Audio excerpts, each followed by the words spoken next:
हे सिमेंट अडकल्यामुळे ना कृष्णा ते निघत नव्हती. हां आता निघाली. बस राहू दे आपल्याकडे.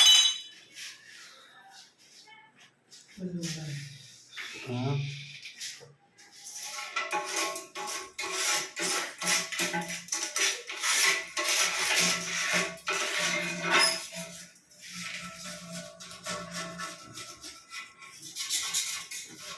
लई त्रास दिला आहे कामाने. मी 2-3 चक्कर मध्ये. हा ना